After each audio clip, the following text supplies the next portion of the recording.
Okay, we are here with the great and powerful Fitch, Mike Fitch from Animal Flow and other fame. How are you, my friend? Good, man. I'm so good, and I'm just so happy to be hanging out talking to you. Yeah, man. We were just talking before we got on about travels, and I was telling you how jet lagged I am right now from getting back from Belgium yesterday. But you were saying that you haven't traveled in a little bit then? Yeah, whenever I just recently a year ago opened a space here in Denver that I'm sure we'll talk about, but it was my goal to only travel for pleasure versus traveling to teach because I did that for so many years. Yeah. And in fact, I only taught workshops at this new space, which was really nice. It was a great change. And keep in mind, I mean, you travel so much. I spent Mm. so many years traveling for 2 years straight. My business partner Karen and I, we just spent those 2 years traveling. So we would move to a new country roughly every month. Yes, And yes. when you tell someone that, they're like, oh my God, that's so cool. I wish I could do that. But when you're in it, it gets exhausting. It's exhausting. And I wanted nothing more after the end of those 2 years than to have a home base. Yeah. So while traveling is fantastic, I love traveling. It can get to be a bit much. Yeah, we've talked about this several times in different countries because I feel like every once in a while I wake up in a new country and I find out Fitch is there, and then we get together and hang out and talk about how we loathe the travel, The travel, exactly. airports and stuff. It's funny because we have like we've joked that we have like these parallel lives, uh, mine involving kids and yours not at that point yet. So how it differs. So like you're going and spending swaths of time in these locations where I'm like in and out on a weekend. Like I just said, I just flew into Belgium. I got there on I don't know Thursday was it, and then I flew out on Monday morning, but you're spending chunks of time. And I think people have this weird idea that it's like a glamorous, like, oh my God, you get to go to all these places. And I'm like, listen, I go to these places, we're teaching most of the time.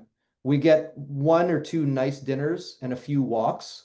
We kind of see what's up, at least on my end, and then that's pretty much how it goes. But I mean, you get to stay. So do you do things when you're there, or do you try? Oh, yeah. Yeah. Yeah. And this is exactly why I never had kids.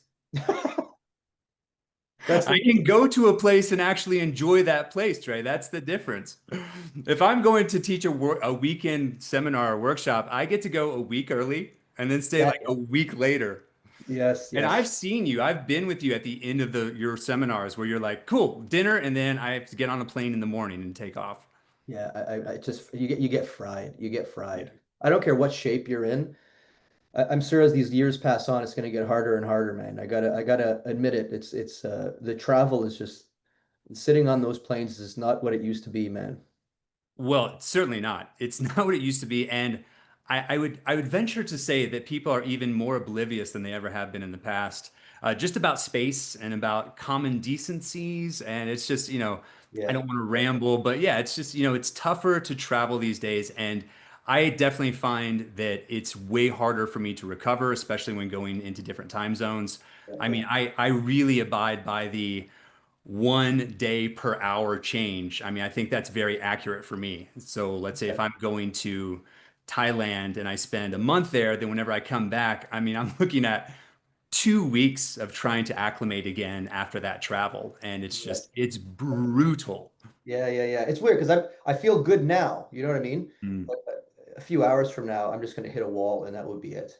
Yeah, I was when your body traveling. recognizes Yeah, you yeah, in this yeah. big flying machine to another time zone, then you came Yeah. back and then it's like, oh wait, things are not okay.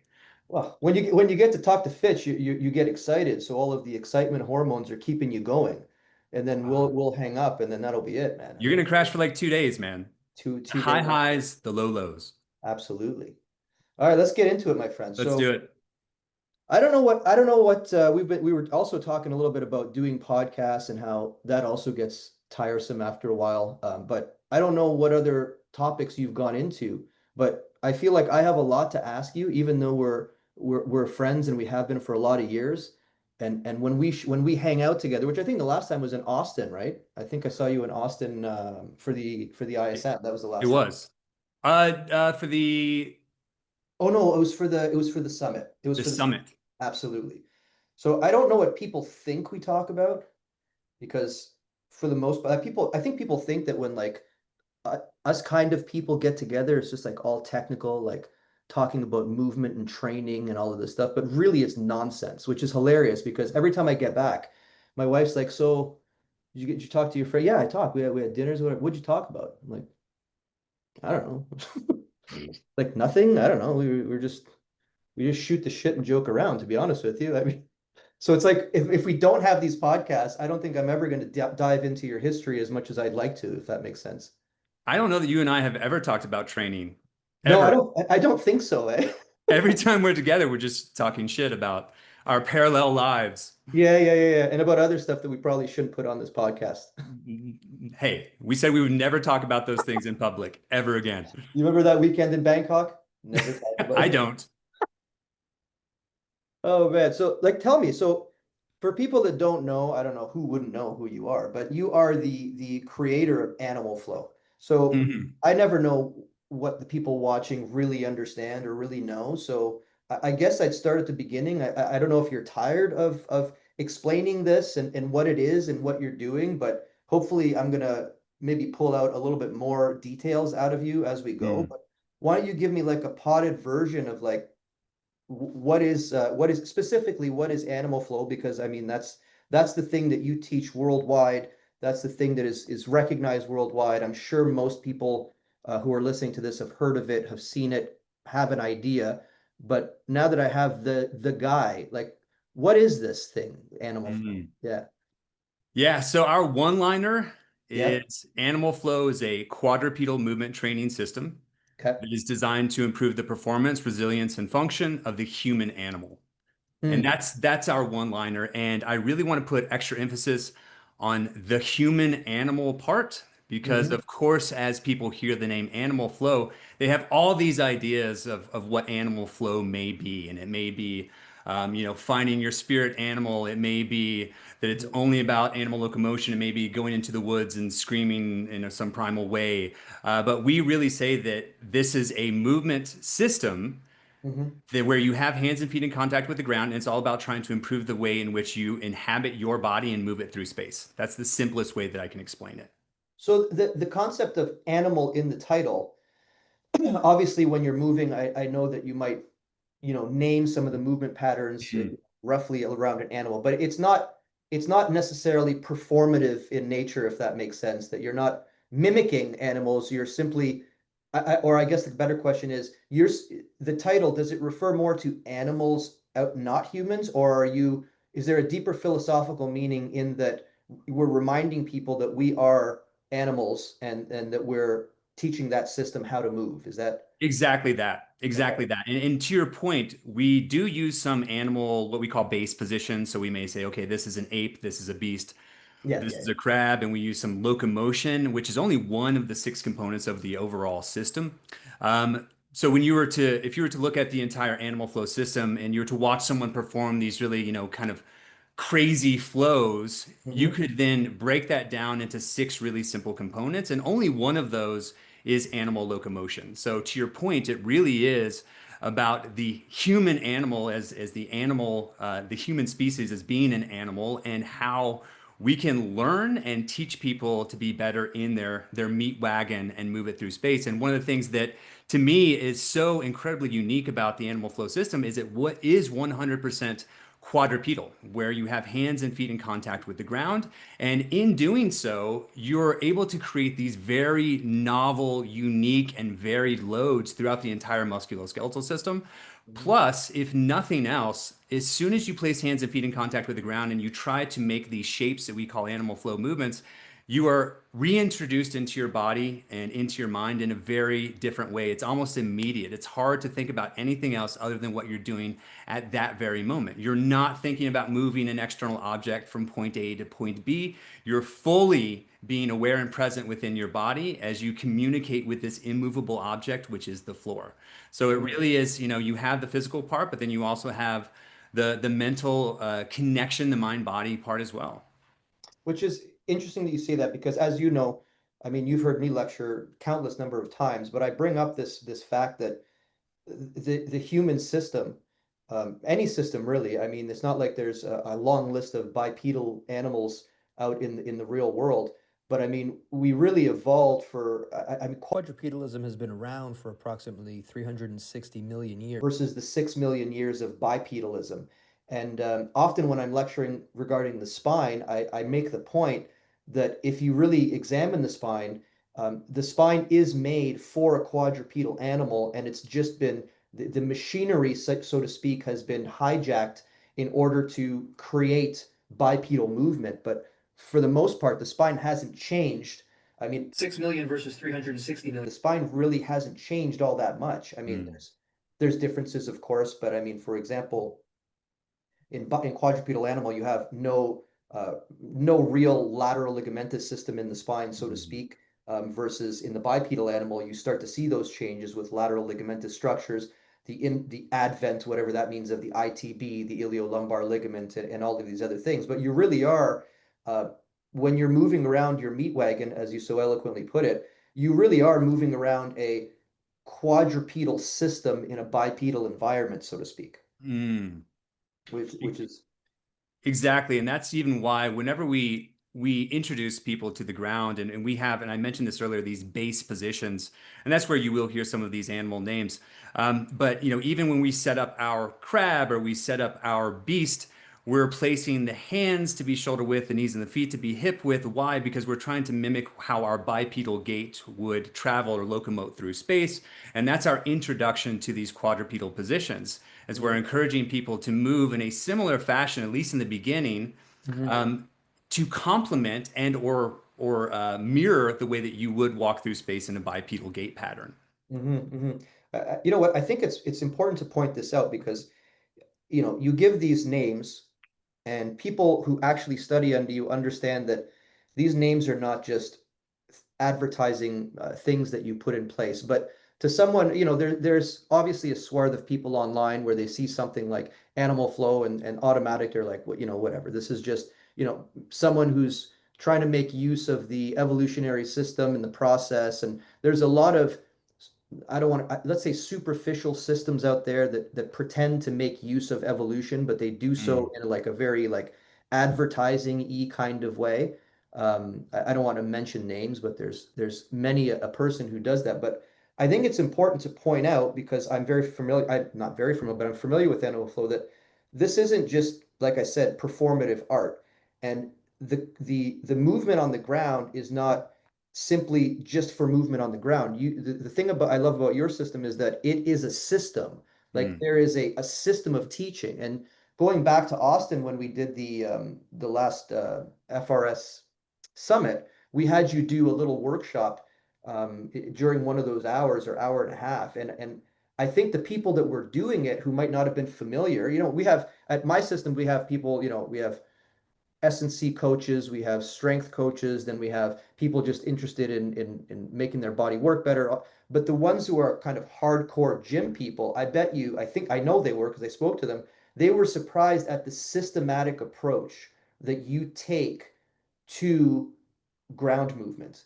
And mm. of course, there's other ground movement. I mean, this is not something that's been invented by any one particular person, but yours is a systematic approach. And when you teach, it's not just let's get on the ground and try to do what I do. So I know you mentioned those six things. Maybe you can get a Mm. little more into how you see it as a system when you're actually teaching people how to do these movement flows. Perfect. Yeah. It was interesting. You remember a couple of years ago, maybe 5 or 6 years ago, this very romanticized message started to proliferate, which was all you have to do is move.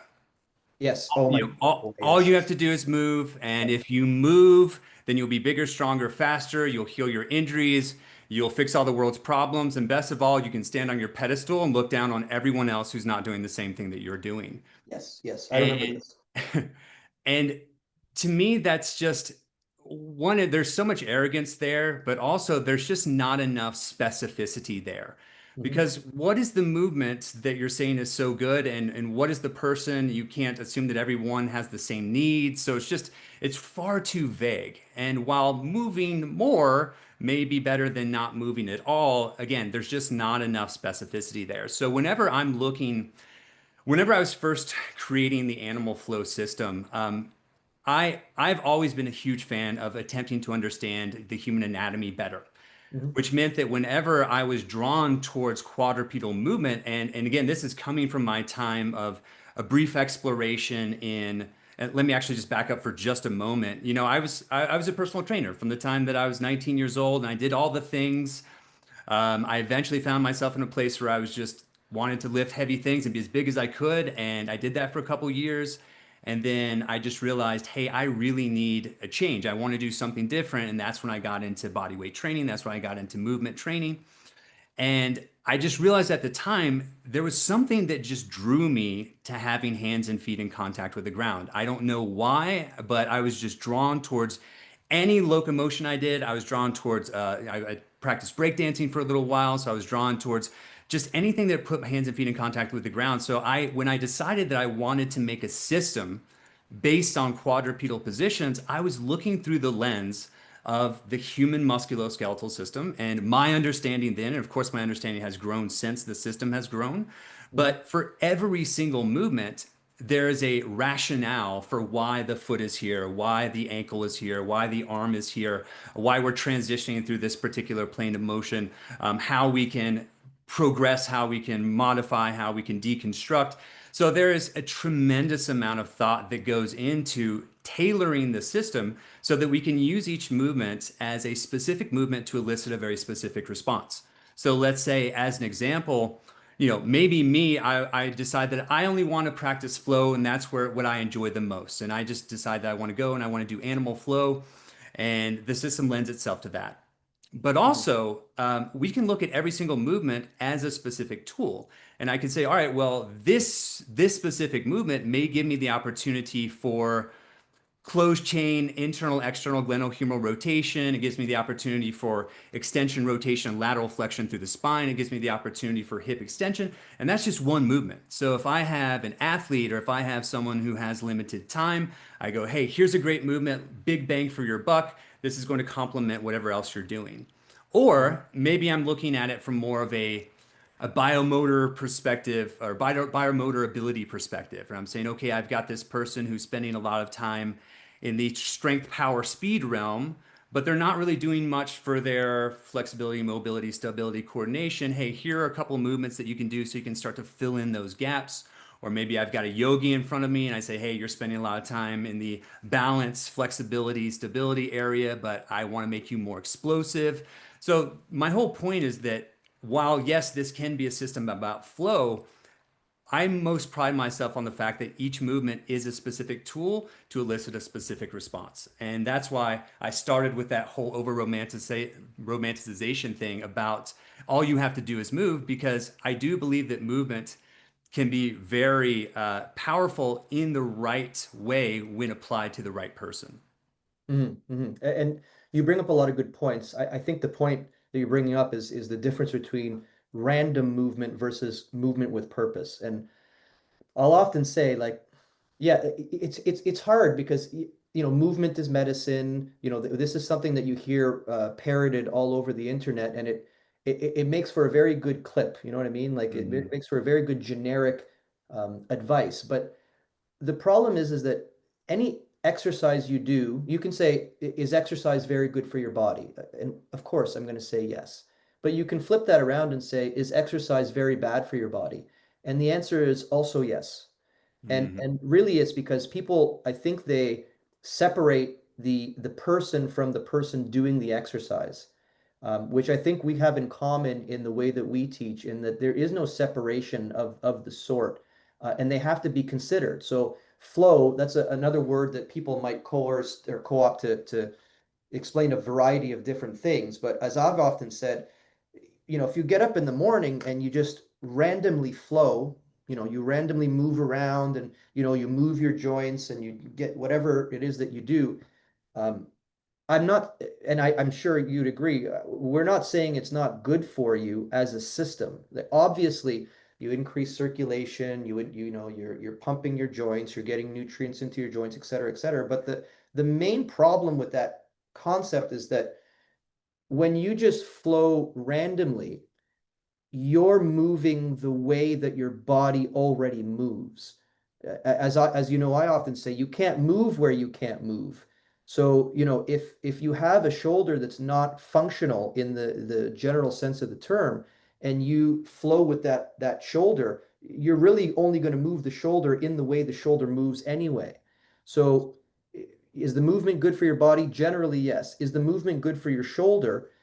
Well, not if your shoulder's not moving, because we know that there's compensations. We know, I Mhm. mean, we've both dealt with high level athletes, and one of the amazing things about high level athletes is their astounding ability to compensate for the lack of function in many of their articulations. So I bring this up because that's why I find your thing so um, fascinating, because it's not random insofar as you're setting out these goals of movement, and then, you know, when you run up against problems in that movement, like you're either lateralizing the way that you're doing it, but the intent there is to train that person for the ability to create movements in a variety of different positions for the movements themselves, not necessarily saying, you know, well, if you can't do that, just move to another animal, or, you know what I mean, move to another flow that you can do, Right. because that's a big difference I think people need to understand. Absolutely. And that is certainly the thing that was most exciting to me when I found FRC. When I first Mm, came to the first seminar, which was, man, it may have been 10 years ago, maybe 2014 or 2015. That mm, was the first time I came with my buddy Chris Flo, met you for the first time. I think it was in Jersey. And mm, as soon as the workshop started, as soon as the seminar started, I just went, yep, this is it. This is the thing that I had been missing. And, and I will admit, actually, let me rephrase that. Whenever you're getting someone who's just first starting animal flow, we say, how do you get better at the thing? You do the thing. How do you get better at crab reaches, which is one of our movement? You do more crab reaches. mm. But there, of course, is a limit to that. There's a ceiling to that, where the body stops adapting to the stimulus, and Yes. then you have to look at the what accommodations are happening.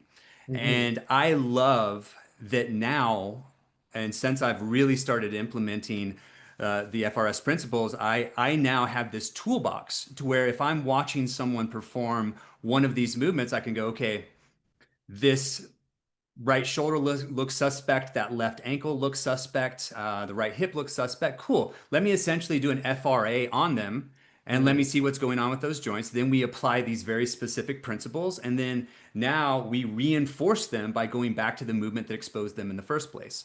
And mm. and that has changed my practice so much, but has also changed the way that I teach animal flow so much. And then because it's so important to me, I talk about it all the time within our community. And then we see that it spreads through the community, and everyone else knows exactly what you said is you can't go where you can't go. And there will be a certain amount of adaptation that happens in a positive way, but then there's compensation that happens once you reach that limit. And then you're going to need some sort of specific tool to continue to engage and open up X, or get more space or build more architecture, or whatever the end goal ends up being. I mean, which absolutely. And aside from FRS, because I'm sure I'll ask you, of course, about your experience with that later, but even bringing it back to the way you teach, I think it's important that people understand what you just said and how potent that is, because you're not just you don't just have these predetermined movement paths or movement flows that you're telling everyone to do. There's an assessment component to this where you're realizing that, you know, the practice of movement can bring you so far, and then the training of joints for the practice of movement has to be considered, Mhm.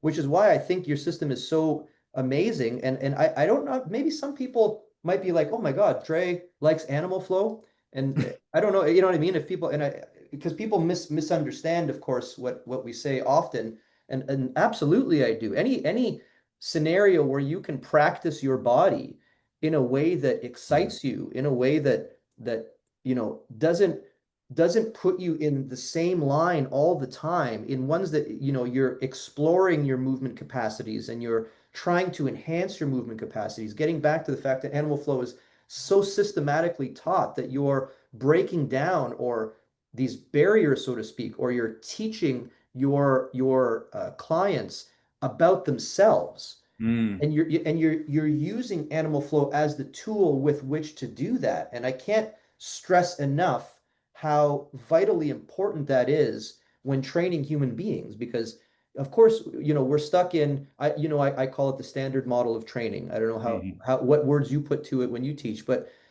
I talk about how we've inherited this way of training, and a lot of people think that that's the only way because that's the way it's been.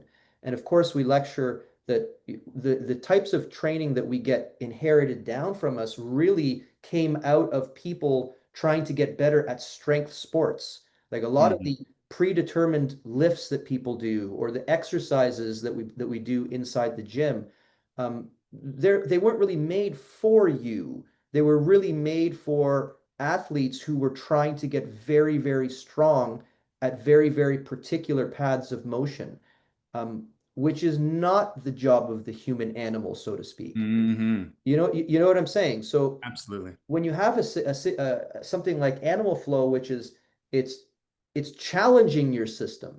It's not, many people can do something like a squat. There might be some limitations in the squat, the generic squat, feet shoulder width apart, turn them out to 30 degrees, and move. And people run that pattern over and over and over for 10, 20, 30, 40 years. People are running that same pattern. And I don't think that people understand how detrimental that can be to your body, because your body will adapt to exactly what you want.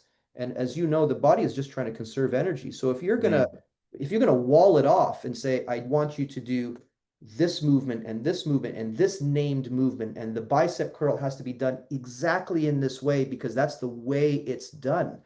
Um, you're going to adapt that tissue up to a certain point along the lines you're stressing. And then you're going to mhm. come up against these adaptation limits that you're not going to be able to break through.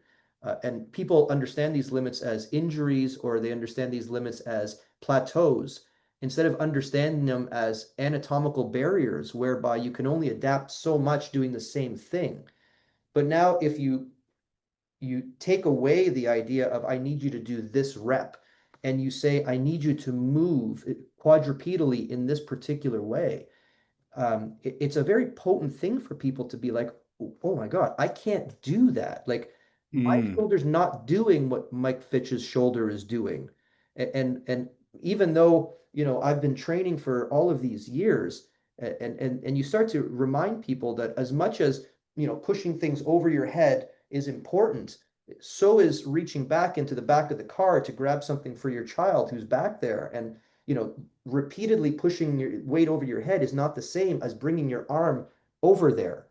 So I think that the fact that you've taken exercise and you've used the exercise as a tool to challenge the system's capacities throughout all of the things that it does on a daily basis is why animal flow is it makes so much sense, and why it can be done by not only people who just want to learn, how to move cool on the floor. Believe right. you me, when I see your videos, I'm jealous as hell, because the way you move is just, it's like butter, right? It looks visually beautiful, it looks stunning, and I'm sure that works for you. I'm sure a lot of people come to the system because of those videos. But you come for the beauty, but you stay for the lessons, which is, you have to moving is not the same in reality as it is in the gym. That's it, man. It's the Trojan horse. We're sneaking the good stuff in. We're sneaking the broccoli in, if you will. And most of the time when people come to the workshop, they the first response is, "Whoa, this is way more than I thought it was." Yes, And yes. I want to go back and call myself out a little bit here and mention that during, I think it was like COVID times, we put out this mini documentary called We Invite You to Move. And while it does sound as if, again, that like movement is the end all be all cure all, really the two messages there that I hope were very clear and that came off very well. One of them was, if you're not doing anything because you hate the idea of working out or exercise or training, just try something. Try anything new because you may find the thing that you love. Go to a jujitsu box, go to, a rock climbing gym. Try something because now it's no longer working out because you've cultivated this love relationship with this thing. And now that's starting to change your lifestyle habits. And now you're eating a different way because you found the thing that you love and you want to perform better at it. That was the first message. The second message, which I hope was also very clear, was that if you're doing anything now and you love that thing and you're continuing to do it, try anything else. Try Mm, literally anything else because in doing so, you'll probably find different inputs. You'll probably find more novel positions that you'll find your body in. You'll probably begin to create some more resilience within the system just by doing new and different movements. And that goes to what you were speaking on earlier is, yeah, if we do the same thing all the time, then there will certainly be a certain amount of adaptation. But then at some point, that exercise or that movement is no longer good for us because mm, we've done it too often, too much. And whenever we look at animal flow in comparison to the standard model, you get someone who's only done squat, bench press, pulls, all the classics. You get them on the ground and you just try to, get them to lift their hips or their knees off the floor and then maybe try to lift a limb off the floor and they're sweating, shaking, they're breaking down. This is yes. not comfortable for them and it's very exposing to them. Mm, And which always begs the question, what are you training for? Why are you training in the first place? Because, at some point in your life, you may no longer be into high rocks, CrossFit, bodybuilding, whatever the thing is, but you're still going to be in your body. And the time that you spent getting to know your body will dictate how you spend your time in your body in those later years of your life. And that would to me was the most important message: train to last, train for longevity, train so that I can experience my body better longer. And I try to make sure that everything that we do in animal flow really does promote that. It promotes longevity of the system. longevity is I'm just writing down little notes because it's funny, we were talking about this before. Whenever I do a podcast, I'm always worried, what am I going to talk about? And then when we start, I'm like, oh my God, there's so many threads to pull on here. But let's go to the longevity thing because that's something that's in the zeitgeist and Instagram land and YouTube land all over the place. And it's something that's very misunderstood.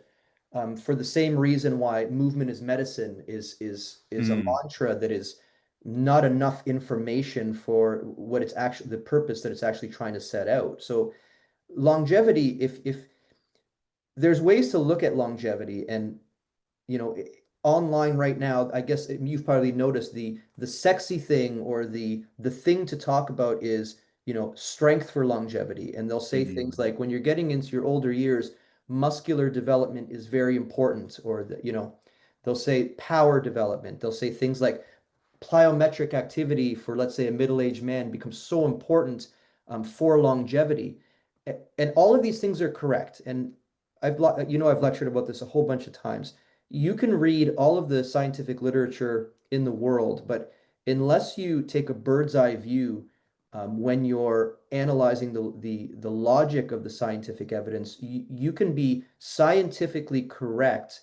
However, incorrect with regards to the thing you're trying to accomplish. mm, So it is true to say that if you have decreased muscle mass, that's a problem. It is true to say that moving is good and not moving is bad. It is true to say that as we age, our power output and power dynamics will be the first thing to go.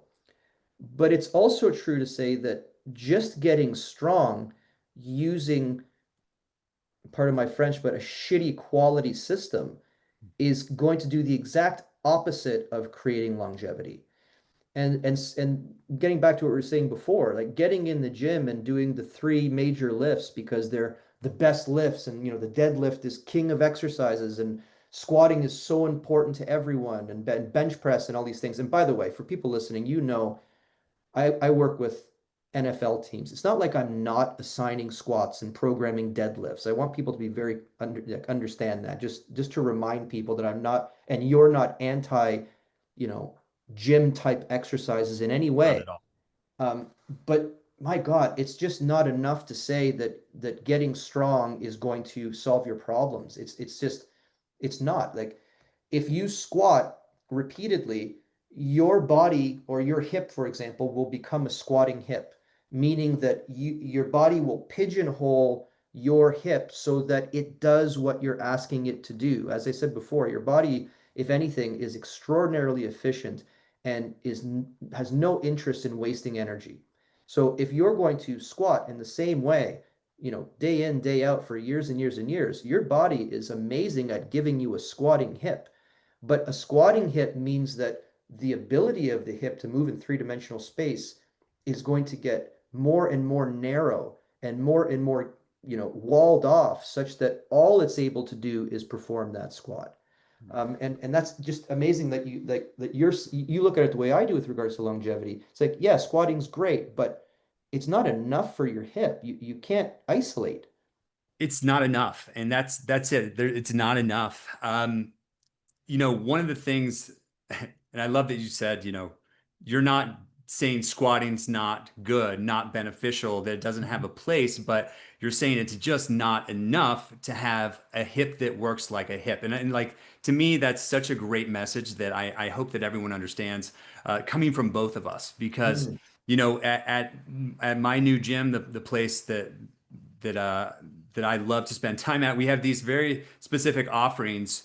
One of them is our body weight strength offering, and it is patternized exercises. It is linear exercises yep. to the T. And because I do believe that those are very beneficial exercises, but you can't say that's going to make the body inherently infinitely better, Mm, which is why we also have the complementary classes of we have our movement classes. So we have animal flow, we have contemporary floor work, we have our joint training classes where we teach kin stretch.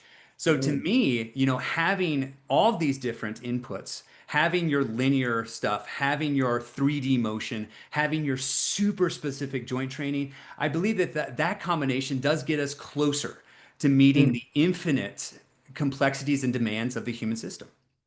absolutely. Interesting. You brought up your gym. So you opened this gym how long ago now? And it's in Colorado. Yeah, it's in Denver. We Right. just hit a year. It's been a A year. year, and I it's such a happy place for me. Animal Flow has been around for 15 years. It has a certain level of autonomy now where our staff knows exactly what they need to do. Our educators are so amazing, and it just freed up a little bit of space for me to just start this passion project. And I wanted to build a space that was 100% dedicated to the journey of self-mastery, to Mhm. where people can come in and we can teach them how their body works, how to better use it for longer. That's the goal, and we offer those three main areas of focus: we strength, movement, and mobility. And man, I have to tell you, it just brings me so much joy to walk in, to be able to work with people one on one again, and to really educate them on how their body works and how they can use it better. And it's like you see these breakthroughs all the time as people are all coming in from this understanding of the standard model of training, where this is, if I work out with more intensity, that means it's a better workout. Yes. Mm, That's the idea. I need to feel like I worked out hard. And if I did, then that means I get better benefits or greater results. So mhm, when you take someone and we put them into this body weight class, or this class that's mostly focused on calisthenics, where we're doing, traditional patterns, two upper, two lower in a trunk. It's mhm, crazy challenging for them, but also we can scale everything appropriately. You have someone who's 80 years old doing their progression of a vertical pulling pattern, and then someone next to them is doing a super strict, really pretty muscle up. And so you have this ability to alter the exercise variables to make it very achievable and continuously keep the person progressing without hopefully stagnating. So that's our linear stuff. And then when you come in for an animal flow class, you're breaking out of those linear patterns and you're getting to move in all directions. You're experiencing all those really unique loads that you experience during quadrupedal movements. Then if you decide to come be brave and try out a contemporary floor work class, then now you're melting all over the floor and you're learning how to be be pliable and malleable, but then also super explosive at the same time. And you're working against this immovable opponent, which is the floor, which is rich and dense for learning. And then you come in and you do a kin stretch class, and that just pulls it all together, and it just makes you better at everything else. So these are the things that I love and that excite me, and it's so nice to be able to share them with other people. And once they come in, it's like they never leave. Once they come in, they just go, "Oh wow, you guys are really facilitating this journey. I want to be on this journey of self-mastery because I want to enjoy my body better longer." Mm-hmm. And you also said the novelty, which is underrated in training. It's something like take something like yoga, which again, you know that I've taught thousands of yogis around the world, and I've never Mhm. had a yogi come to my class and then leave saying that guy insulted yoga and hates yoga, and I'm never going to do this because I do yoga. But even something like yoga, yoga is for as great as it is, it still has to degree a lesser degree of novelty and more patternization than say something like floor work.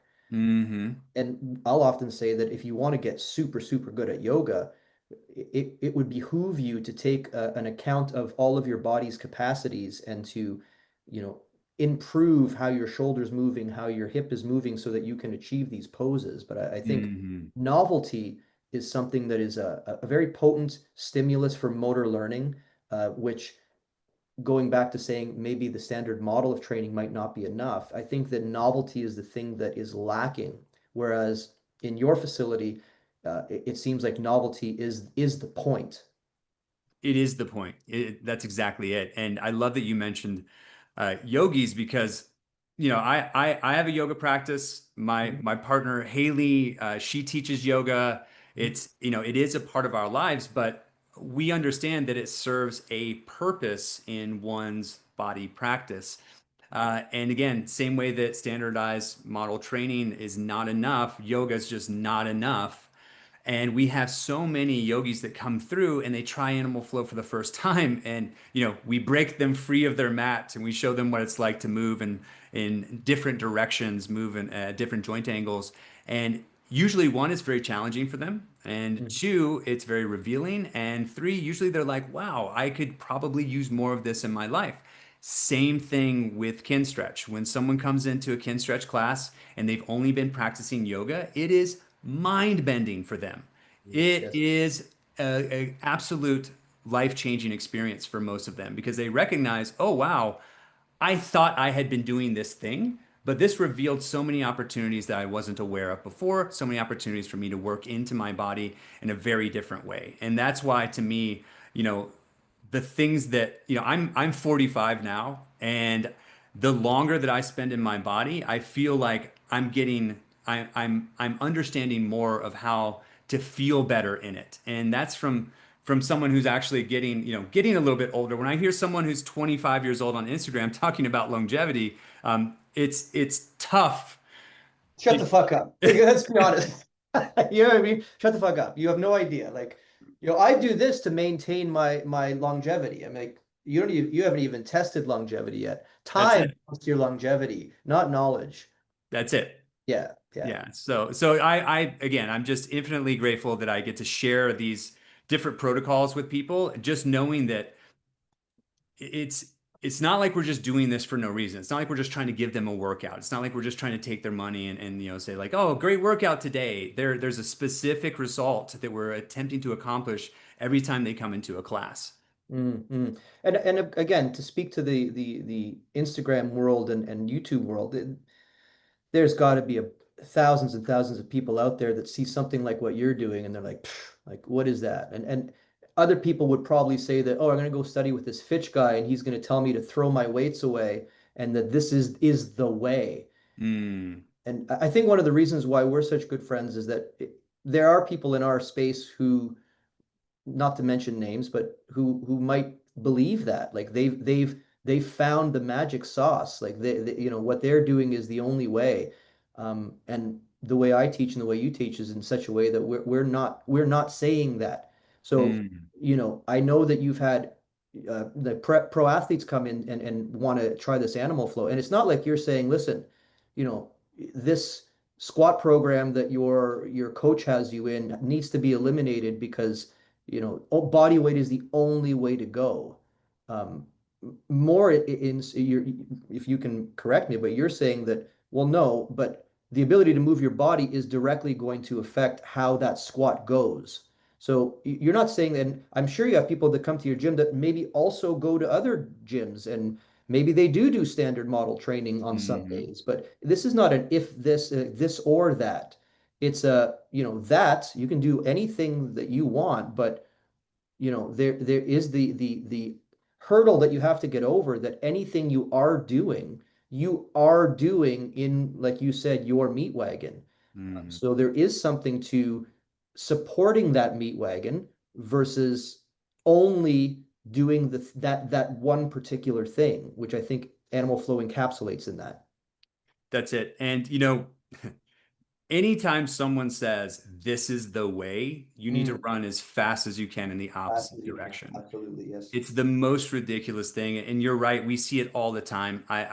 There are a lot of camps or people in the movement industry who say this is the way. Of course, the same thing in the strength industry. I mean, we hear it all the time. This is the way, this is the only way. You had mentioned earlier, uh, the Instagram world, the social media world, which is, can be beneficial in certain ways, is mostly a dumpster fire.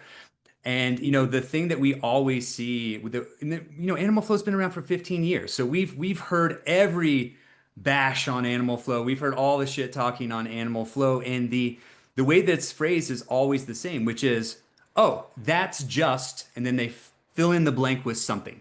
So Mhm. that's just capoeira. That's Ido Portal. That's Budokan. That's just, gymnastica natural. Like whatever the thing is that they think it is, Mhm. they are so insistent that it is that thing and that I ripped it off from that thing. Yeah, yeah, And they're assuming that they know everything about animal flow in order for them to make that statement, which yeah. I know you run into this as well. But it's just it used to be really infuriating to me in the beginning.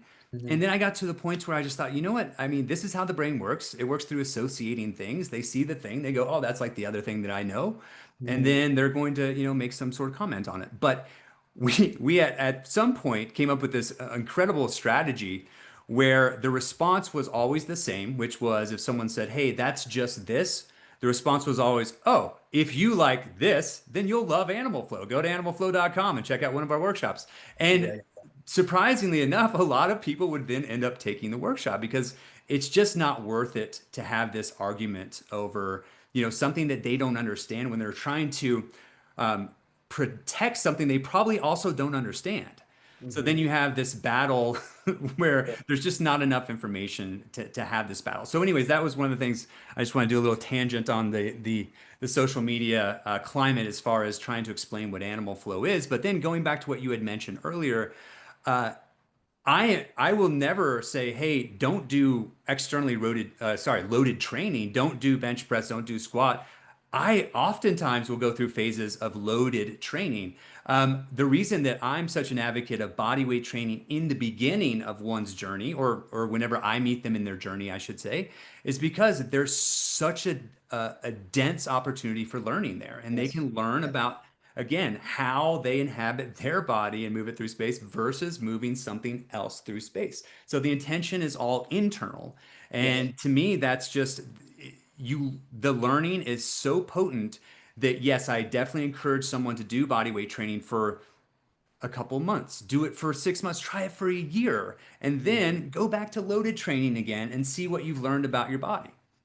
It's almost I want to say it's a prerequisite because then it lends to the people thinking that, oh, you do body weight first and then you go into loaded training. It's not necessarily a prerequisite, but it kind of is. Like body weight, like if you can't do something with your own body weight, probably not a great idea to do it with an external load. Like if you can't do it non-loaded, and then if you do something that you can't do loaded, people will understand that's probably not a good idea. So I mean, Mm. it seems like body weight training is not something that you can really ever get away from. Like and it's important. And going back to what you said before, based on these people who make these crazy assumptions. Actually, I'm going to take a tangent because I wanted to point out you said something funny, and it reminded me of, because obviously I teach the FRC and the internal strength model and all these things, but I also have this manual therapy courses that are part of the functional range systems.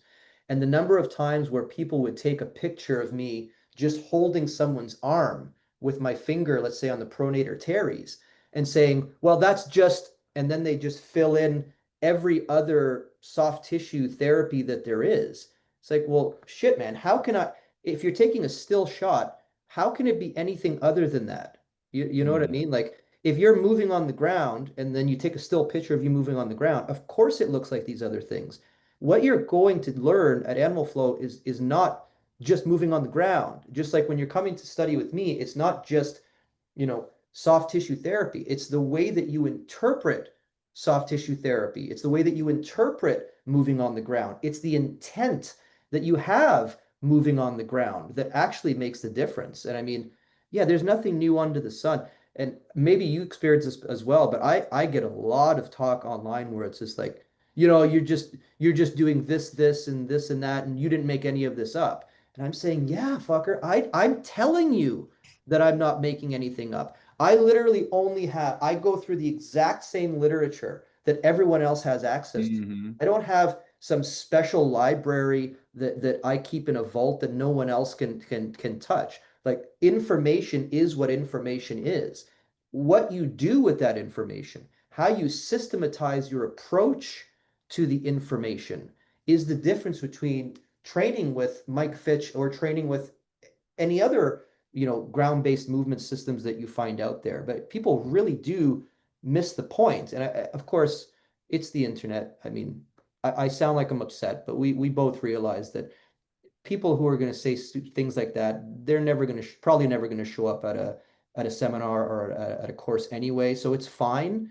But man, I have to say it out loud that you can't you can dumb down anything and make it sound like stupid and basic if you want. You know what I mean?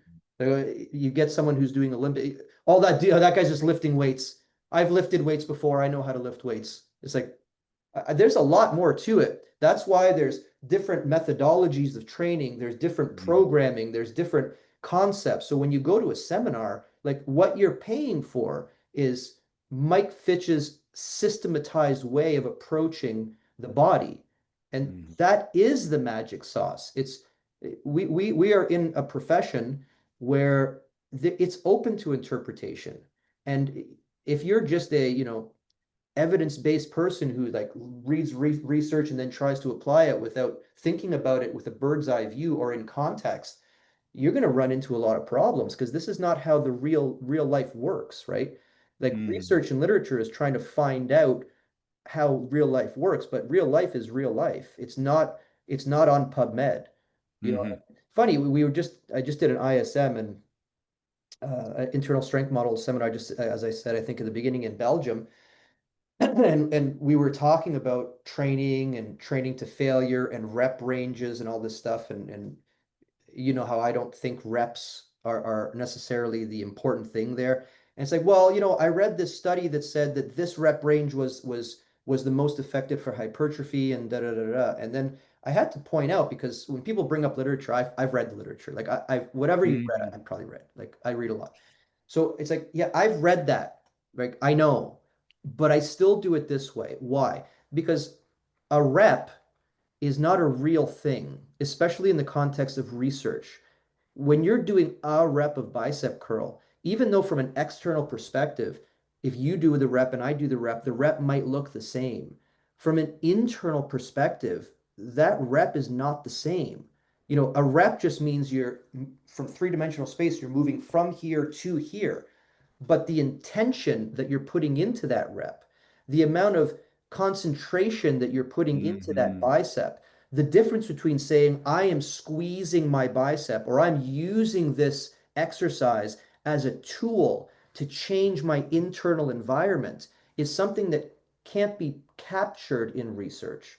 Because in Yeah. research, it's just like, how many reps did you do? But the rep is such a elaborate concept and can mean so many different things in so many different bodies. And as we were saying Hmm. before, a rep in your body is not going to be the same as a rep in my body. And you have to consider that, right? It's huge. And especially when in my experience of teaching, especially teaching kin stretch or teaching some of the ISM protocols, uh, when someone first understands that they can apply 5% of intensity versus 100% of intensity, that can Yeah. be quite mind-blowing to them. And then when you teach them how to ramp up from Mhm. 10% to 50%, let's try to bump it up to 60%. I mean, having that internal awareness is like it's like you're giving them a different body. It's like, hey, Mhm. you've got this opportunity to truly to communicate with your system in a very different way. And the intention is really what drives the activation. So we can decide, what are we wanting to get out of this particular, I hate to call them exercise, or what are we trying to get out of this particular stimulus? Mhm. And that's why one of the reasons why whenever I went to I think I was there at the first or second ISM, Mm. and like it, man, I was so impressed, and I just went, okay, yeah, here's the piece that I was missing, and this is an absolute. I'm not going to say game changer because I hate when people say that, but this will change my understanding and hopefully everyone that I work with moving forward. Mm, mm. You say internal awareness. It's such a potent thing, which is something that animal flow might do. That's something that is structured in reps and sets will definitely not do, which is why Hmm. it's something like animal flow can be such an additive for your life because you take something like a rep and it's like a rep is defined externally. But to do that rep, you're utilizing a nervous system which has been forged over millions and millions of years, and it's infinitely complex. The most complex thing that human beings have ever discovered is that the human brain and the central nervous system. It's the only thing that's ever named itself, to be honest with you. You know what I'm saying? Hmm. And the idea that if you get from point A to point B externally, that somehow that evens the playing field and that everyone gets there in the exact same way goes against millions of years of evolution. It also goes against the way that we understand movement. As you know, Hmm. the dynamic systems theory pretty much states that every rep you do is going to externally may look the same, but internally is there's an infinite number of ways that you can achieve that rep. And the nervous system itself and the ability to gauge intensity levels when you are training means that there's an infinite number of ways to accomplish that rep for an infinite number of reasons, which will lead to an infinite number of adaptive inputs. And yeah, like again, there is something to learning or practicing the body um, Mm. that you can't get from structuring reps and sets and named exercises that you can get from something like animal flow, which is, you know, use your body. Like you get to learn how it moves and how it doesn't move. You get to learn this concept of greater intensity, lesser intensity, moving into an area that's unfamiliar to you. So you feel the novelty so that your motor system and your nervous system learns those movements, or at least learns that it Mhm. doesn't have what it takes to get into those positions. Exactly. And whenever you were talking about the rep being from point A to point B, that reminds me a lot of whenever you're watching someone who is a novice flowist, Hmm. and maybe they're doing a flow that is, let's say, 10 movements long. And every time they perform a movement, the intention really is just about getting from point A to point B, and then that movement is done. And then they go into the next movement, point A to point B, that movement is done.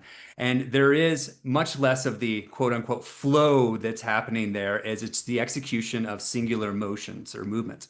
Hmm. When you watch someone that has more experience, now they've probably started to understand some of these more complex applications, which are, some examples are tempo control and something we call constant and various motion, where even in the same movement, even though I know it starts at point A and it starts at point B, there are so many opportunities in between to speed up, to slow down, to be explosive, to have this sensation of release.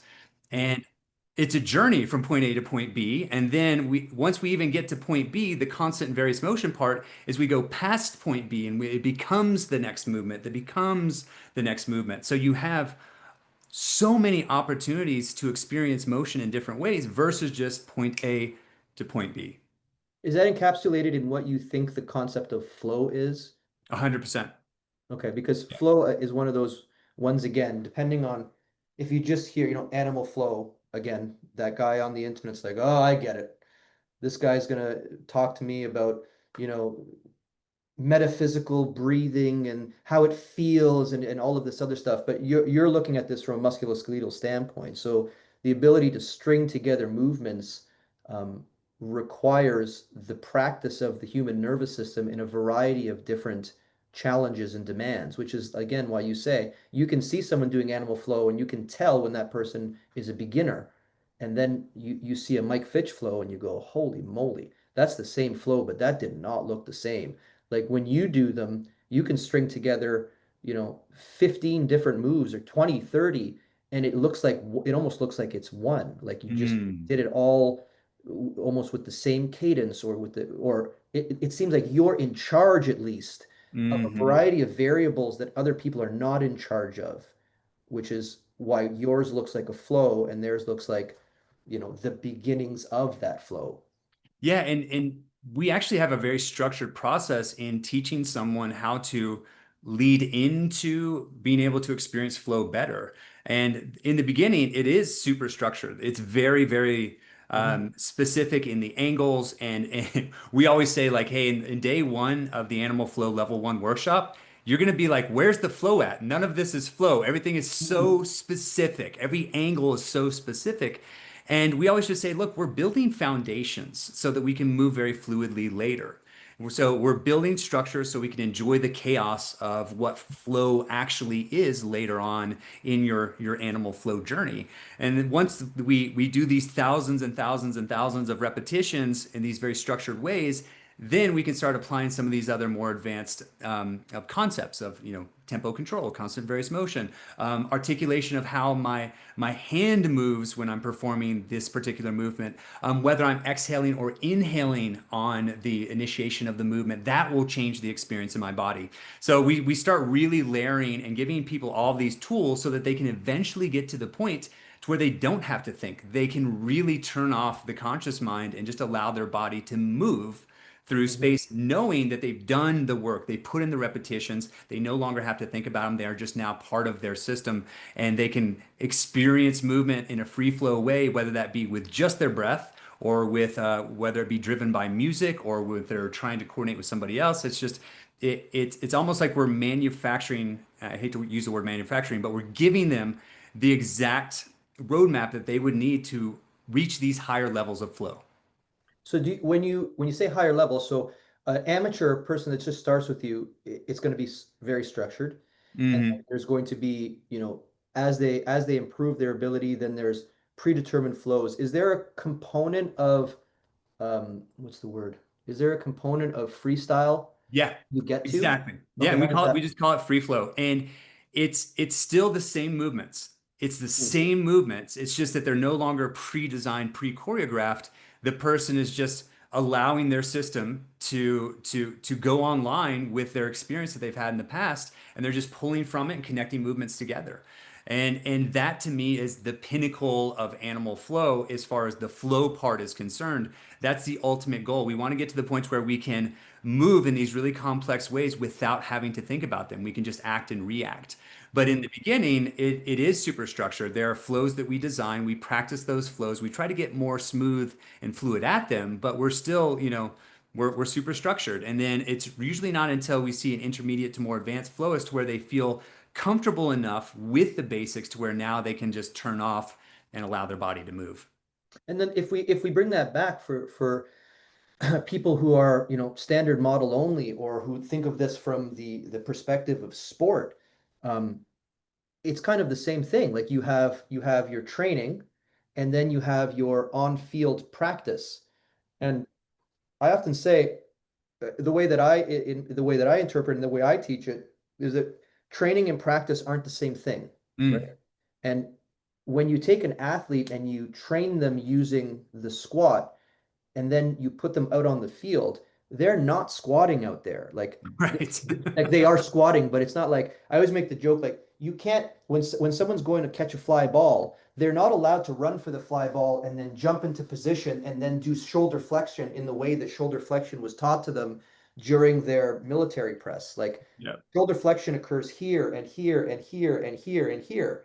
So there's a difference between training and practice. And like you're Hmm. saying, you can get to the point where animal flow training can become practice of the system, but you can't, just like you need these in-gym exercises to build qualities that then you use on the ice or on the field or wherever. It sounds very much the same, where you Yeah. can take this practice, of this training practice, and then as you get better, that might become the thing that you fall in love with. So you might enjoy doing that, and that's, and maybe people take that to a high extent. So I guess it is performative at its highest, um at its highest level. It can, or it can be performative, even though in your brain I know you're not thinking of it as a performance. Hmm. It 100% can. And you're nail on the head there. Where whenever we're looking at getting to being more comfortable with free flow, Hmm. even to this day, if it's my goal to go in to the studio and practice free flow, which again is like the pinnacle, I'm Hmm. going to go in and I'm going to rep out every single movement from our library. And I'm going to do it, X amount of times because I'm priming my system. I'm reminding my CNS all the motor tasks of these movements so Hmm. that then I can just go, all right, cool. I'm shutting that off and I'm just going to see what happens when I begin to move. Hmm. And that is, again, that's the structure giving us freedom. And in that way, animal flow can be very performative, excuse me. And that's why when you watch someone perform it, or you watch someone perform it with other people, because we quite like to do it synchronized with other people. Um, if that's my jam and that's what I really want to work towards, uh, us as the facilitators, the educators, we're oftentimes going to say, hey, the only way you get there is by doing the structured stuff first. Hmm. And I know you want to go to flow really fast, but your flow is going to be 1,000 times better if you put the time into the repetitions. But anyways, the reason that I'm bringing up the performative part, and I want to be really clear here, is that you have mentioned this earlier before, so I don't feel like I have to reiterate this too much, but if someone's watching animal flow for the first time, don't be confused thinking that that's all it is. I know we Yeah. spent a lot of time talking about this today, but for me, let's say I am someone who's coming from the standard model. Maybe I like this idea of quadrupedal movement training. I like this idea of animal flow. I don't want to do the dancy flow part. I don't want to synchronize with other people as I do it. Mhm. Cool. Choose 3 or 4 movements from the system that will really help you in your needs, and you can do those.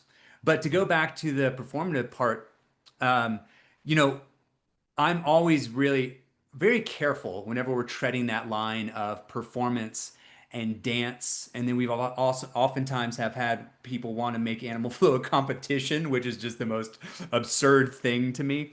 Yeah. Yeah. Um, because as we're getting into the realm of doing more performative, very cool looking, almost dance like movements, the great thing about this system is it does give people the tools to be able to do that if they want to do that. Yeah. Because, I may be someone who comes from a bodybuilding background and I never thought that I wanted to move in those ways. But then on a long enough timeline, getting introduced to the system, finding its benefit, experiencing the benefits, over time I may go, oh, wow, maybe I did want to have this expression of movement. And it doesn't mean that I want to go and be a ballerina, but it just means I want to experience movement in a way that feels really good in my body. Um, but yeah, that's the performative part that we're always skirting that line of like without it becoming too ethereal and esoteric and too freeform. The way that we maintain the integrity of the system is it's still the system. Hmm.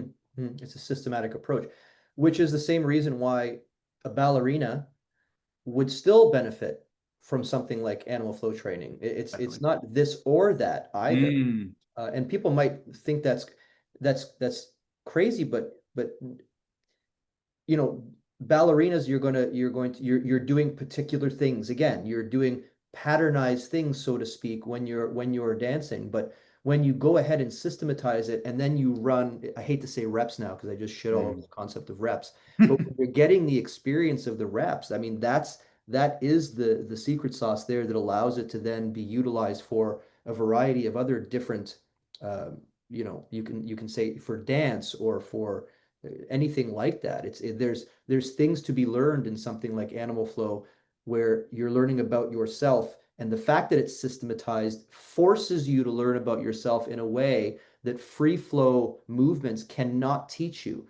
Again, you Hmm. just cannot move where you cannot move. Yes. So just systematizing that movement makes it so that you have to come to terms with what you are and are not capable of doing, Hmm. right? Yeah, and it makes me think a lot about, uh, the tools that one has. And I have had the pleasure of spending time with some really fantastic dancers. And these are people who have been dancers their entire life. So their toolbox is quite vast. They have a lot of tools, which Mm, is why if I were to, and because, in the dance world, a lot of times, especially in more modern contemporary dance, they'll give these prompts or these cues. Okay, I want you to move like you are honey and mm, your right toe is a bee chasing the honey.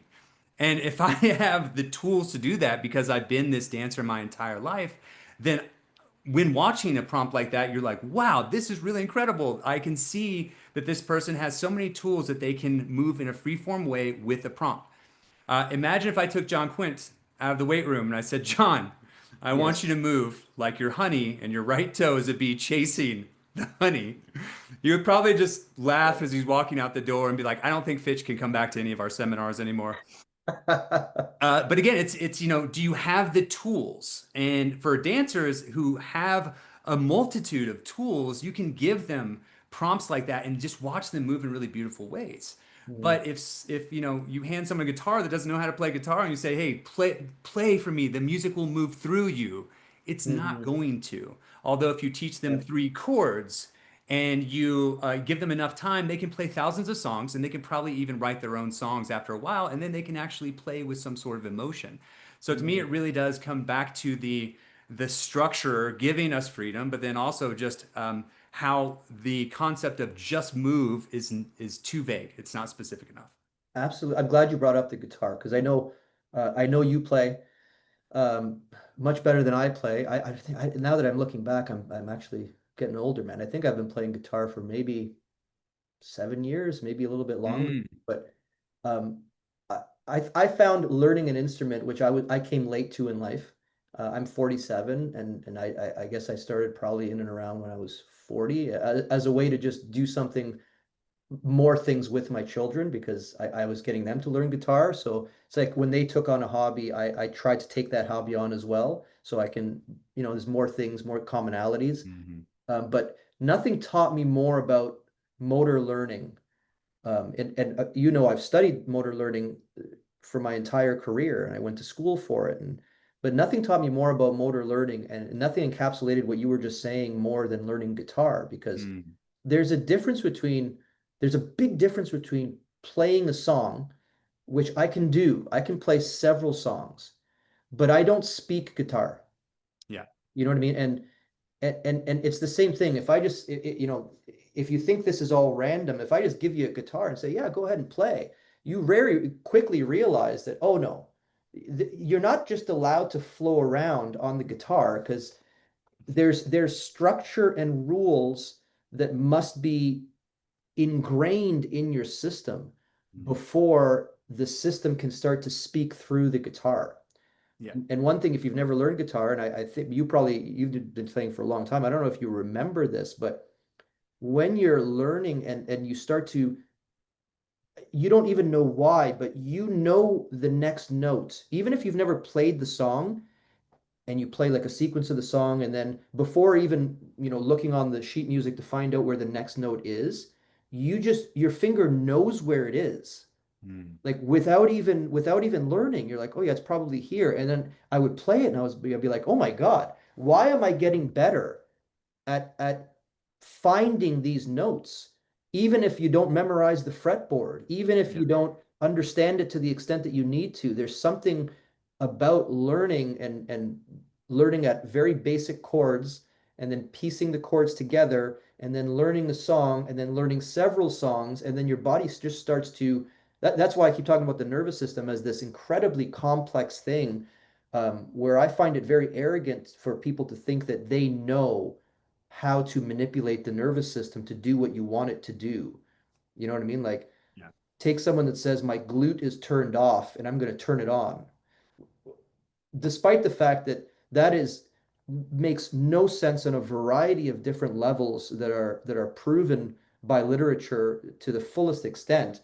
The idea that you can somehow tinker with the nervous system and that you're going to make these connections of trillions and trillions of nerves that are making trillions and quadrillions of connections on a moment by moment basis is arrogance, right? It's which is why when you learn, let's say, from a movement master like you are, it's so much more than just, feel the movement, feel your Mhm. body moving as a bee melting towards honey or whatever the hell you said. It's you can't do those things. It's another, I guess, way to talk about this is, I like martial arts and Mhm. big MMA fan. It's like you see someone like John Jones in the octagon, and you're like, or Anderson Silva in the octagon when he before he retired, you're like, look at him, he's just so expressive and he's just moving and it's he's so creative. And Mhm. then you have an amateur fighter and somebody might mess that up and not understand it, says you got to be creative in there. And the last thing you want to do as an amateur fighter is be creative. Like being Right. creative will get you knocked the fuck out quickly, right? And Anderson Silva is not creative because he wants to be creative. He's be creative because he's unlocked this ability for the nervous system to take control at the subconscious level, and, Mhm. and which is kind of what you're getting at. That's it. Yeah, right. That's it. 100%. And uh it makes me think about presenters whenever Mm, you're watching, because I'm a big fan of watching you present. Whenever I have a few people who I always love to watch lecture. And for me, when watching someone who does it really, really well, it's not that they're the most precise in delivering the information. It's not that they say all the right words perfectly. It's that when they're so good, it's clear they're having fun with it and they're mm, improvising and they're making it entertaining as they're educating. And for someone like me, who I put a lot of practice into always attempting to be a better presenter, to me that it's a really intoxicating thing when you watch someone who's put in so many reps to where they can actually, like you said, be creative, actually have fun, and not feel like they're just doing, a presentation out of rote memory, or that they're just, dotting all the I's and crossing all the T's, but they're actually having fun with it. It's funny you say that because you have a lot of great instructors that I'm sure you've put some effort into training, as I do. My instructors, like you just said, John Quint, these are really great instructors, great presenters. But when they first teach it, when early in my career, when I was starting to get people to kind of teach the system, I made the mistake of giving them advice to do it the way I do it. And I would always Hmm. say, like, I don't lecture. I just show up in a room full of colleagues and I just talk about something that I understand, Yeah. right? And I just tell them what you know. But even with regards to that, it's not enough for a beginner in presenting. I mean, you're a master at it now. You've been doing it for all these years. But even in something like presenting, it starts with structure. It might Hmm. start with, these are the slides, and then it evolves or devolves to something like what you see I do, where I put the initial slide up, which is the title, and then I go off for 2.5 hours, and then I realize I never clicked the fucking PowerPoint. Like it's like I think I got all of that, but I don't really know. But it's speaking of flow, that's from the from the scientific concept, that is a flow state, right? Hmm. Which different from what other people consider flow, but there is a scientific concept of that flow state. And I don't know if you've noticed this. I guarantee you have because you are a master presenter at this point, but I can almost, when I'm teaching, as I'm speaking, I can actually think about what's going on in the room as my mouth continues to go. You know what I mean? Like I Hmm. can speak, and as I'm speaking, I'm thinking to myself, "Oh, I noticed that that person in the corner, when I said that word, the person kind of did the thing like Yeah. your dog would do when it's confused or it's trying to hear you, it kind of tilts its head or whatever." And you can pick up on these little cues. And I was like, okay, I better circle around. And this is going on in my head as I'm teaching, right? I better circle back and I better explain this a little bit better so that I capture that person in the room Yes. and I get them on board, and then I'll come back to it as I'm thinking about, what are we having for lunch? Or where are we going to dinner? Or you know what I mean? I haven't spoke to Mike Fitch in a while. I should probably give him a call. And this is all going on in the background, but that and it is addictive because it's a beautiful Mhm. feeling to be in the state of flow, from the scientific perspective. It is an incredible feeling because the concept of time melts away. 100%. The concept of barriers between you and other people melt away, and it's an amazing place to sit. I mean, you're literally stewing in the best drugs that your brain can give you when you reach that flow state. Get high on your own supply. That's Rely that on your own me supply, shit, brother. man. Yeah, which is again why I bet you that people might start off in animal flow thinking they're going to get one thing, and then they might fall in love with that feeling. You know what I Hmm. mean? Same Exactly reason that. why people love golf, same reason why people love anything. It's just when you get good at golf, it's no longer golf. It's just flow. It's just Hmm. I'm there. The ball is the only thing that matters. It's meditating, but without the you got to be on a mountain going like this and humming or singing mantras or saying it just is. It is what it is. Yeah, 100%. And I have to admit, I had recently, well, going back to what you had mentioned earlier about your team, I love watching Hunter, Dewey, Mhm. Alex teach, because I had seen those guys really just evolve into better and better presenters since Yeah. I first started seeing them at the workshops. And man, just really incredible to watch their evolution and their process. And just like you had said earlier, whenever we were designing our master instructor team, we call them master instructors, those are our educators.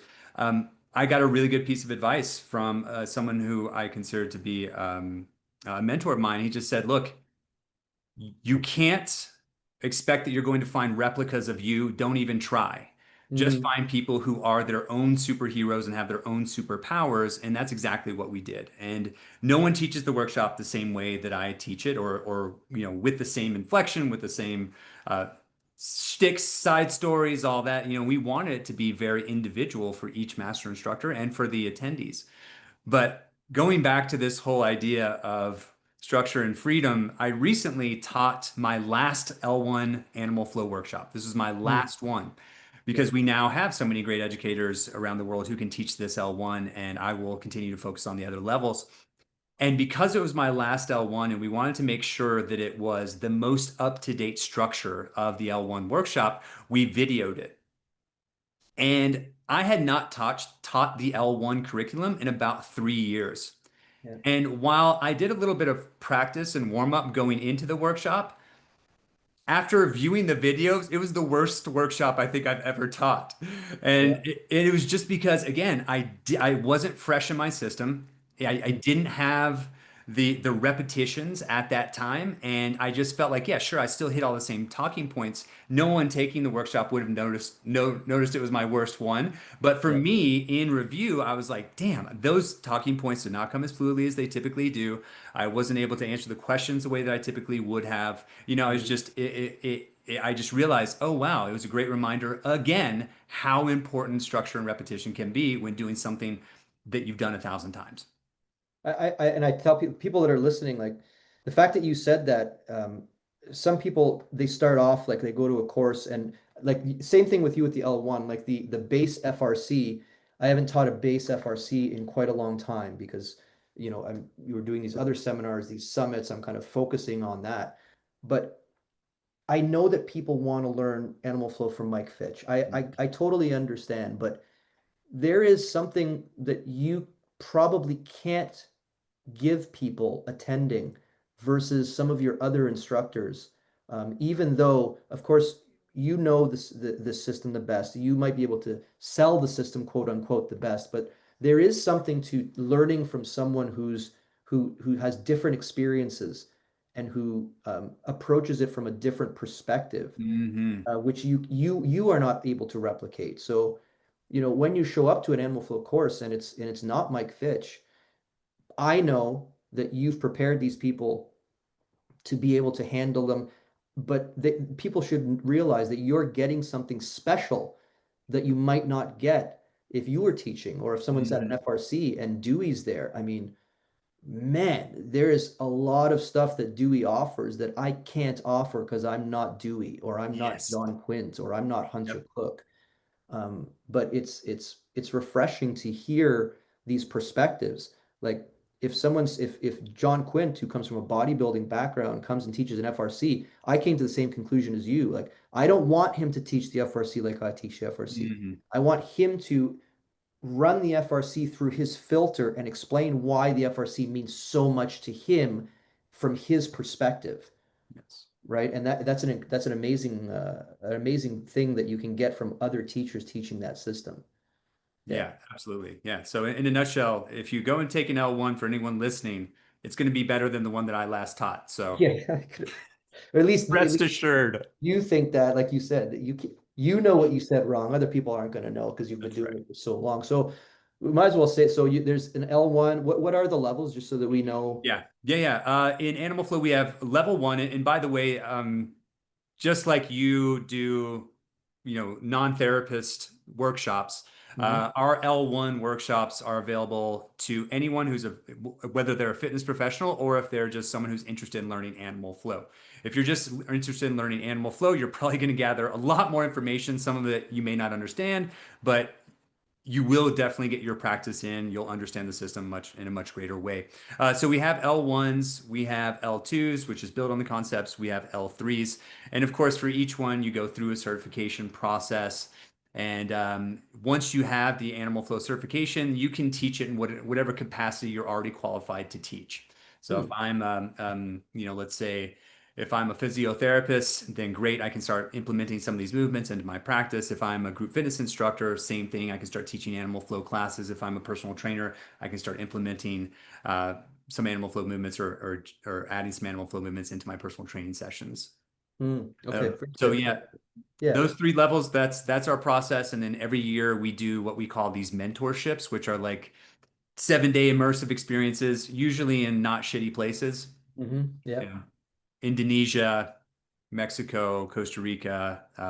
So anyways, that's how you would experience animal flow from a workshop, an in-person experience. And then we of course have our animal flow on demand app where you could just go in and learn animal flow that way, an infinite or what feels like an infinite number of videos, classes, tutorials. So those are the two main ways that anyone could experience animal flow. Now you've built up quite an amazing structure there. I mean, that happens over the fact that you've been doing this for so many years. But when people do go check it out, I mean, it's quite the thing that you've created, which is amazing. I know that I'm looking up at the clock. I can talk forever, and I know you can as well. You get two presenters talking, and we're going to have a 7-hour podcast. So I don't want to take up all of your time, but I guess I do have to ask.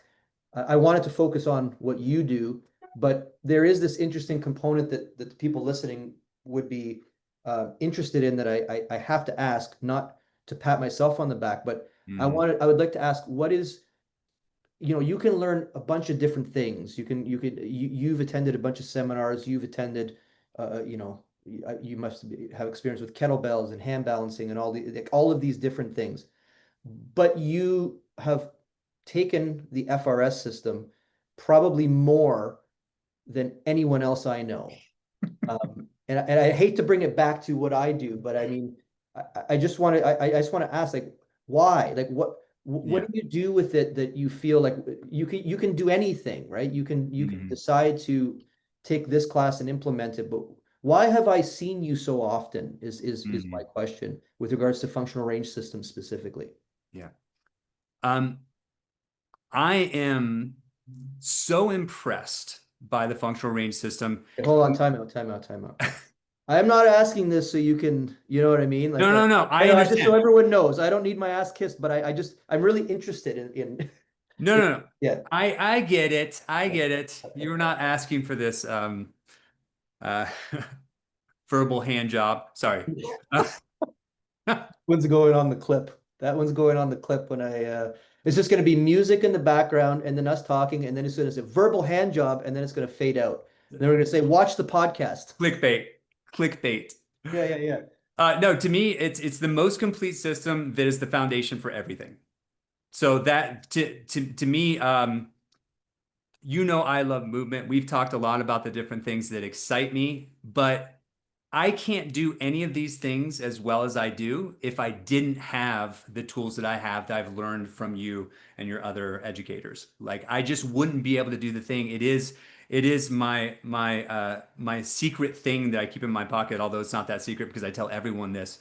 But you know, whenever I now have a very different lens that I didn't have 10 years before, where anytime I look at something that I want to achieve, whether it be a calisthenics movement, whether it be something in floor work or something in animal flow, I go, all right, what are the prerequisites for that? What do I need to make sure that I have in order to do that thing well? And then I make sure that I have them before I even attempt the thing. And just having that thought process now, and it's something that I'll have for the rest of my life, it gives me this certain level of confidence to know that, look, I want to continue to be able to do cool shit with my body for as long as I can. Mhm. And this tool gives me the ability to do that and to know how to manage injuries when they come up, to manage obstacles when they come up, to figure out what it is that my MSK needs, and then just fill in the blanks. And now I have this systematic approach to be able to do that. And again, like, yeah, I can continue to tell you what a great presenter you are and all those things, but I've already told you that. Mm. But for me, it really is that thing of it was what I was missing. And as soon as I found it, I said, cool, that's it. That's all I need for the rest of my life. And this will help me be better in my system longer. All right, so that's me patting myself on the back for a bit. My last question to you is, what do you do? Like the reason I ask this is because, I'll take videos up in my training room. Mm, You must see. And in my training room, I don't have traditional workout things. I don't have machines. I have kettlebells and stuff, but I don't have a squat rack. I don't have a bench press. I'm not deadlifting per se. Um, and people often confuse that into thinking that, the system that I teach is just going to tell them to do what I do. And it can't be mm, further from the truth, right? I don't care what you want to do. If you want to squat or deadlift or split squat, whatever name you want to put in there. If you like bodybuilding approaches, if you like this or like that, from my perspective, I'm just teaching you about you and what you're capable of, as you alluded to. mm, And if people see what you do, they might say, "Yeah, that's all good, but I care about being strong, bro. Like, mm, I just care about strength." And I know that you're one of the strongest fuckers that I've ever met. Like, and I've dealt with people at Westside Barbell and professional Olympic lifters, and you know what I mean. And I know that you don't just crawl around all the time, right? mm, Like, mm. so like what? And I also know that you do other things. So like, what is the Mike Fitch? Animal flow is not necessarily is not what Mike Fitch does all the time. Yeah. Assuming. Yeah. So Yeah. what do you do? Like how do you approach your training in general? Yeah. Have you ever heard of something called a shake weight? Of course I have. How can you be considered how can you think yourself a funny person if you haven't made jokes about the shake weight? I mean, No. In all honesty, man, my my bicep FRS shake weight practice. is always the best, but Yes, my FRS practice and my animal flow practice is the foundation. mhm, That those are the things that are non-negotiable. okay. I'm always going to have those things. What I change out will definitely be my more patternized training. Mhm, So I will typically go, years at a time, sometimes 6 months, sometimes a year, sometimes 2 years of just doing body weight training.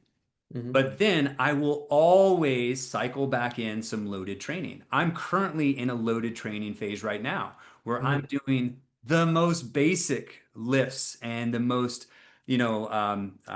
specific, bodybuilding protocol stuff. mhm, And that's what I enjoy doing from time to time. And then I leave it again. And then I go back to bodyweight training. And I'm just always checking in to see where I'm at in this process and path of self mastery. Sometimes I do, and I mentioned earlier contemporary floor work. Contemporary floor work is a class that we offer at the gym. And it's modern dance. You know, you're rolling on the ground, you're allowing yourself to be like water and then becoming super explosive. And sometimes I will take other styles of dance as well. So it's not like I just always eat, breathe, sleep, live animal flow. It's those two things, FRS and animal flow, those are my foundations always. And then I change my training depending upon what excites me because the thing that I always come back to when someone says this is the best program or this is the best whatever, yeah, if the person likes it, if they Mhm. don't like it, then what does it matter?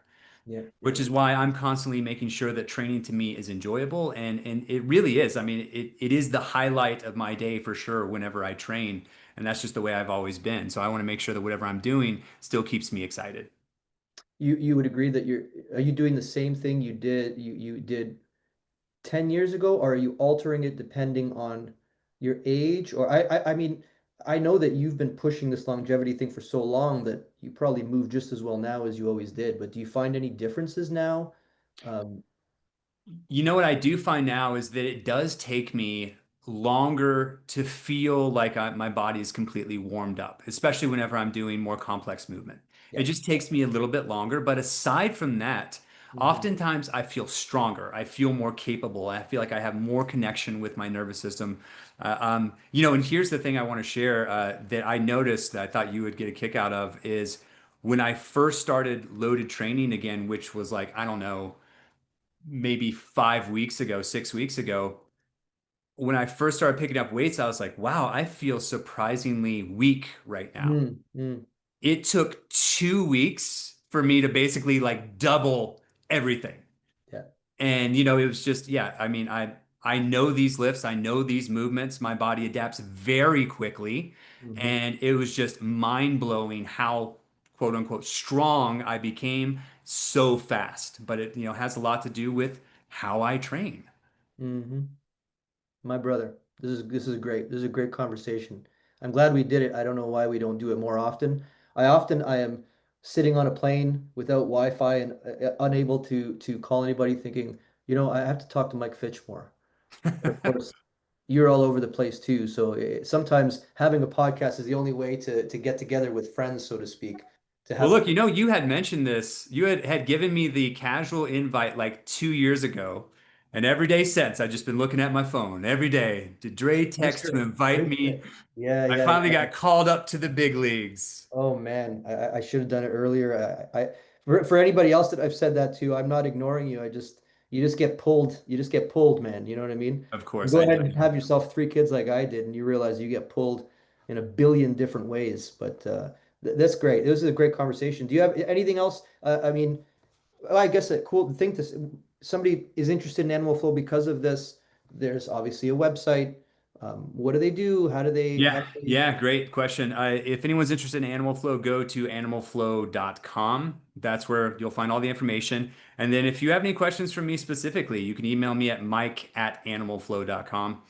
Oh wow. And if anyone is watching this from my community, the Animal Flow community, 100% go take your first FRC workshop. Thank you very much, sir. I appreciate that. That's great. I appreciate you. That was a wonderful session that we've been talking for, who knows, hour 45 minutes, I think, if my math is correct. And it felt like 2 minutes. And we were worried about I was worried about what we were going to talk about, but I mean, that's great. I really appreciate it. I hope to see you in person soon. You're the man. Yeah, man, I just have endless admiration and respect, but also I just fucking love you, man. You're a great dude. My brother. All right, bro. I'm going Yeah, to man. hit stop on this recording. Everyone, thanks for joining us.